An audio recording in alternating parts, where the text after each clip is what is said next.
अब next property हमारे पास आती है स्केलर मल्टीपल के केस में।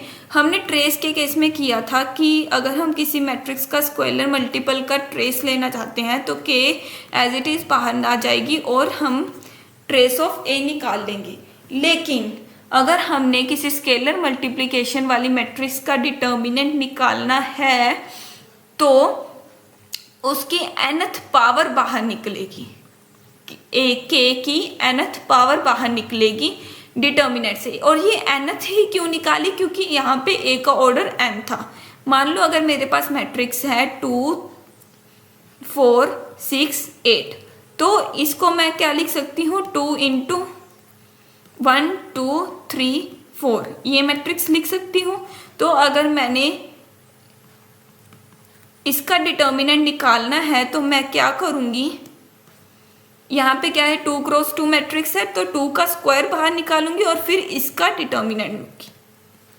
इसका डिटर्मिनेंट क्या आ जाएगा 2 का square 4 - 6 = -2 and this will be equals to -8। अगर मैं इसका डायरेक्टली डिटर्मिनेंट निकालती हूँ तो वो क्या आता है 16 - 12 = 16 - 24।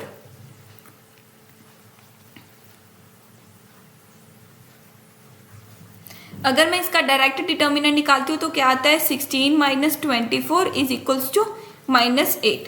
सो ये डिटर्मिनेंट्स दोनों इक्वल हो जाएंगे। मतलब कि अगर किसी मैट्रिक्स में स्केलर मल्टीपल है तो स्केलर मल्टीपल की nth पावर बाहर आएगी। ये बहुत ही ध्यान में रखने वाली बात है।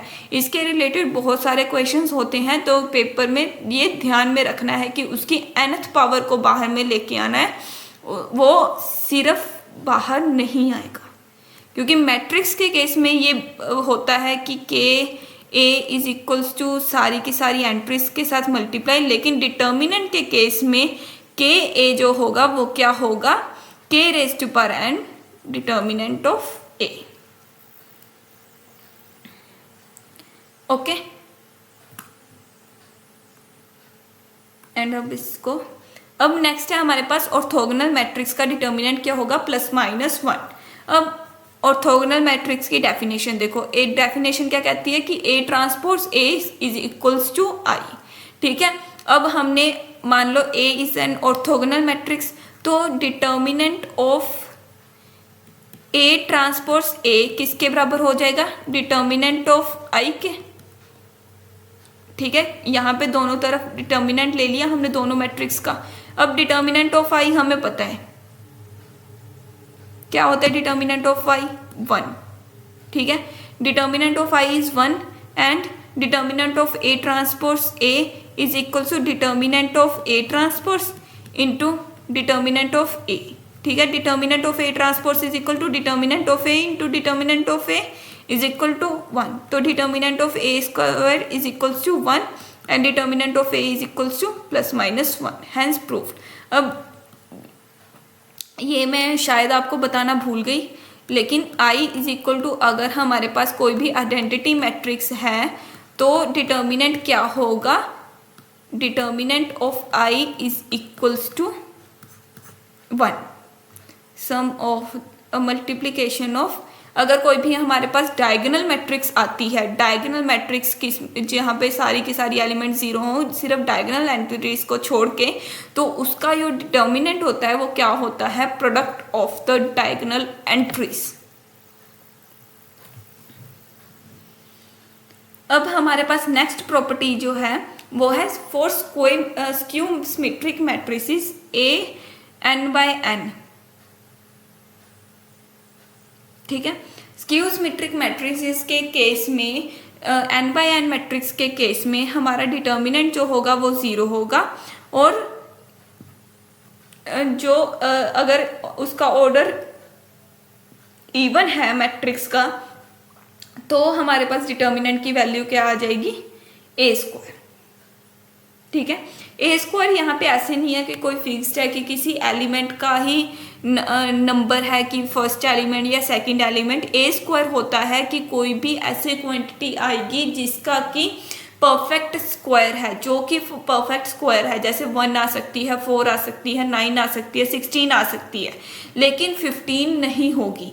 किसी भी स्क्वायर सिमेट्रिक मैट्रिक्स का जो डिटर्मिनेंट है उसकी वैल्यू परफेक्ट स्क्वायर आएगी या फिर 0 आएगी। जैसे कि मान लो मेरे पास एक स्क्यू सिमेट्रिक मैट्रिक्स है 0 -1 1 0, ये स्क्यू सिमेट्रिक मैट्रिक्स होगी और इसका ऑर्डर क्या है 2/2, 2 क्या है इवन, तो मतलब ये क्या है even order skew symmetric matrix.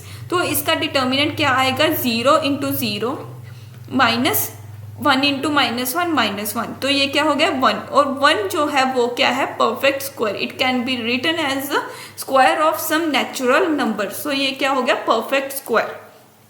ठीक है, अब यही मैं अगर एक ओड का केस ले लूं कि 0 -1 2 1 -2 0 0 0 0, अगर मैं ये वाली मैट्रिक्स ले लूं, ठीक है, ये भी एक स्क्यू सिमेट्रिक मैट्रिक्स ही है, तो इसका डिटर्मिनेंट क्या होगा, इसको मैं सेकेंड रो के अकॉर्डिंग ओपन कर लेती हूँ। सेकेंड रो के अकॉर्डिंग करने के लिए क्या हो जाएगा 1 × -1 2 0 0 and this will be equal to 1 × 0 - 0 and this is equals to 0। ठीक है, तो स्क्यू सिमेट्रिक मैट्रिक्स के केस में अगर मैट्रिक्स ओड है तो उसका ऑर्डर, उसका डिटर्मिनेंट 0 होगा, और अगर इवन है तो वो परफेक्ट स्क्वायर होगा। अब अगर आपको कोई भी डिटर्मिनेंट निकालने का क्वेश्चन आ जाए, मान लो उसमें बोला हो कि ये वाली मैट्रिक्स का डिटर्मिनेंट लेके आओ, पहले अगर आपको दिख रहा है कि वो स्क्यू सिमेट्रिक मैट्रिक्स है तो उसको स्क्यू सिमेट्रिक मैट्रिक्स का ऑर्डर देखो। अगर आपको ऑर्डर दिख रहा है कि वो ओड है तो सीधा ही 0 लगा दो। ठीक है, अगर आपको दिख रहा है कि वो इवन है तो ऑप्शंस में से कोई भी ऐसा नंबर सर्च करो जो कि परफेक्ट स्क्वायर हो। अगर वो परफेक्ट स्क्वायर है तो उसको टिक कर दो, अगर सिर्फ एक ही ऑप्शन है परफेक्ट स्क्वायर की। और मेनली हर किसी क्वेश्चन में ऐसा ही होगा, आपका टाइम बचाने के लिए, कि अगर इवन ऑर्डर की मैट्रिक्स दी हुई है और परफेक्ट स्क्वायर की स्क्यू सिमेट्रिक मैट्रिक्स दी हुई है तो वो सिर्फ एक ही ऑप्शन होगी परफेक्ट स्क्वायर की, बाकी सारी नॉन परफेक्ट स्क्वायर्स होंगे, तो वो परफेक्ट स्क्वायर वाली ऑप्शन झट से क्लिक कर दो। हमें कुछ जानने की या ध्यान देने की कोशिश नहीं करनी है। अब हमारे पास उसके बाद नेक्स्ट प्रॉपर्टी है डायगोनल मैट्रिक्स के केस में। अभी मैं बता के चुकी हूँ कि डायगोनल मैट्रिक्स के केस में जो प्रोडक्ट डिटर्मिनेंट होता है वो क्या होता है, product of diagonal entries of A. यहाँ पे डायगोनल एंट्रीज आएंगी, जैसे अगर मेरे पास मैट्रिक्स है 2 0 0 0 3 0 0 0 4, तो इसका डिटर्मिनेंट क्या होगा 2 × 3 × 4 इज इक्वल्स टू 24। ओके, और ये आप प्रूफ करने के लिए कैसे कह सकती हो कि सबसे पहले फर्स्ट रो के अकॉर्डिंग अगर मैंने ओपन कर रही हूँ तो क्या आ जाएगा 2 × determinant of this matrix 3 0 0 4। Okay, तो 2 × determinant of this matrix means 2 × 3 × determinant of 4, मतलब कि 2 × 3 × 4 इज इक्वल्स टू 3 × 6 20। डन। तो अगर आपके पास डायगोनल मैट्रिक्स है तो डायगोनल मैट्रिक्स में सारी डायगोनल एंट्रीज को मल्टीप्लाई कर दो and you will have the value of determinant.